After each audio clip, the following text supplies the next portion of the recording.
नमस्कार, मैं जूही और आप देख रहे हैं बातें यूपी की। आज के इस बुलेटिन में बात होगी लोकसभा की सुरक्षा में हुई बड़ी चूक पर, अयोध्या में नवनिर्मित एयरपोर्ट के उद्घाटन को लेकर क्या है अपडेट, और अंत में बात होगी यूपी में एसी बसों पर परिवहन निगम क्यों कर रहा है 10% किराया कम। इसके अलावा यूपी की और भी कई खबरों से आपको कराएंगे रूबरू। तो चलिए शुरू करते हैं पहली खबर से।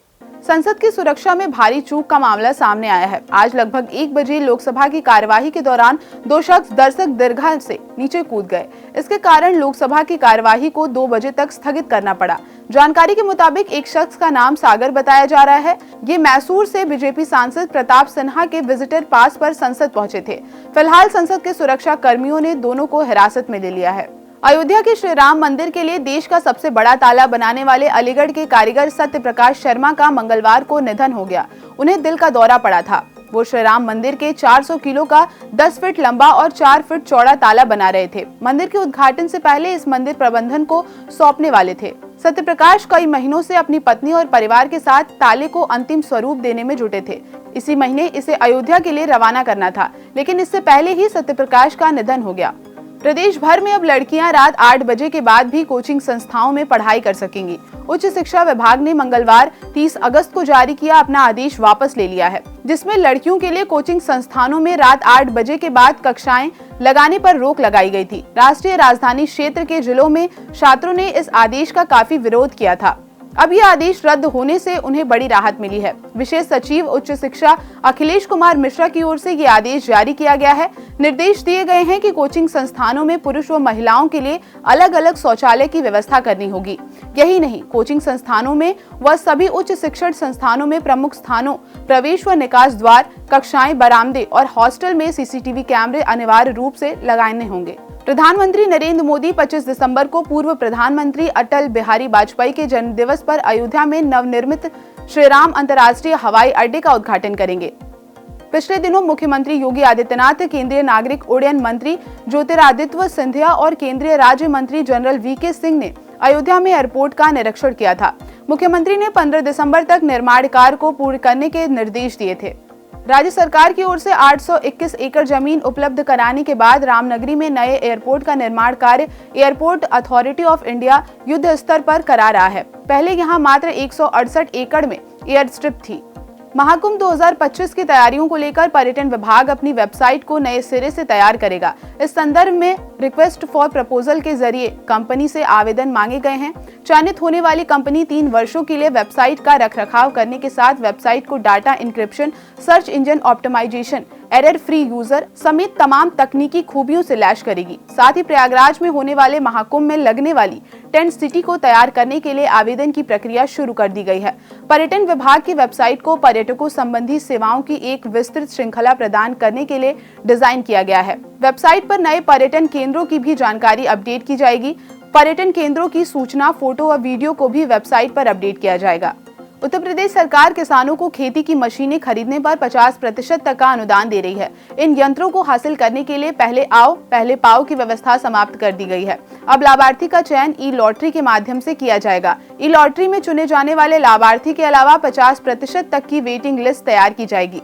सरकार की तरफ से खेती की मशीनों के वितरण निर्धारित लक्ष्य के पूरा नहीं होने पर वेटिंग लिस्ट से किसानों का चयन किया जाएगा।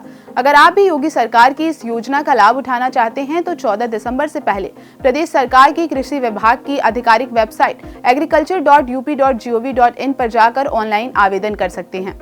मदन मोहन मालवीय प्रौद्योगिकी विश्वविद्यालय अपने विद्यार्थियों द्वारा किए गए हर शोध को पेटेंट कराने की कोशिश करेगा। पेटेंट होने के बाद विश्वविद्यालय उस शोध को अपनी संपत्ति बनाएगा।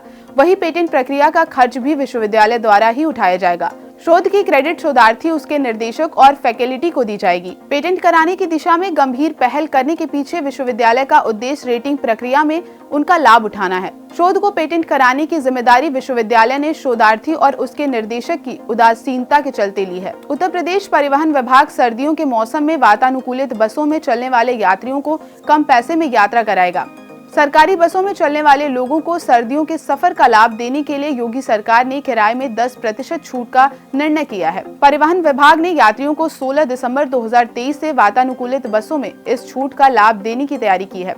इसके तहत 16 दिसंबर से 28 फरवरी 2024 तक किराए में स्पेशल विंटर डिस्काउंट के रूप में छूट प्रदान की गई है। यूपी सरकार में परिवहन मंत्री दयाशंकर सिंह ने जानकारी देते हुए बताया है कि सर्दियां प्रारंभ होने पर वातानुकूलित सेवाओं में यात्री कम चलते हैं। इसको देखते हुए वातानुकूलित बसों का किराया कम किया जा रहा है। परिवहन मंत्री ने बताया कि वातानुकूलित 3x2 बसों का किराया अब 1.47 प्रति किलोमीटर प्रति सीट होगा। इसी प्रकार वातानुकूलित 2x2 बसों का किराया 1.74 रुपए होगा। उत्तर प्रदेश के आगरा में अब आप हेलीकॉप्टर से शहर की खूबसूरती को निहार सकते हैं। आसमान से विश्व के 7 अजूबों में से एक ताजमहल का जायजा ले सकते हैं। दरअसल आगरा और मथुरा में सिटी राइड के लिए जल्द हेलीकॉप्टर सेवा शुरू किए जाने की तैयारी की गई है। दोनों ही जगहों पर हेलीपोर्ट तैयार कर लिए गए हैं। पीपीपी मोड पर इसका संचालन किया जाएगा। मंगलवार को पर्यटन भवन में पर्यटन विभाग और messrs Rajas एरोस्पोर्ट and adventure private limited के साथ एग्रीमेंट हुआ है। इस मौके पर पर्यटन मंत्री जयवीर सिंह और प्रमुख सचिव मुकेश मेश्राम भी मौजूद रहे। मुकेश मेश्राम के मुताबिक पूर्व पीएम अटल बिहारी वाजपेयी की जयंती पर 25 दिसंबर से ये सेवा शुरू होने की संभावना है। युद्ध के बदलते स्वरूप के साथ अब सेना की जरूरतों को पूरा करने के लिए ताकत और तकनीक के मेल से देश में ऐसे हथियार तैयार किए जा रहे हैं जो किसी भी चुनौती का सामना करने में सक्षम है। रक्षा मंत्रालय के PSU advance weapons and equipment India limited company Kanpur मुख्यालय के अधीन आयुध निर्माली तिरुचिरापल्ली ने हवाई रक्षा खतरों से निपटने के लिए 25 किलोग्राम वजन की 12.7 millimetre calibre air defence gun विकसित की है।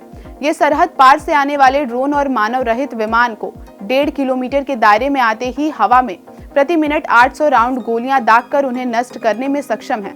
जमीन पर एयर डिफेंस गन 2 किलोमीटर के दायरे में फायरिंग कर सकती हैं। तो आज के यूपी की खबरों में बस इतना ही। अपनी शहरों की बड़ी अपडेट पाने के लिए बने रहिए हमारे साथ और देखते रहिए बातें यूपी की।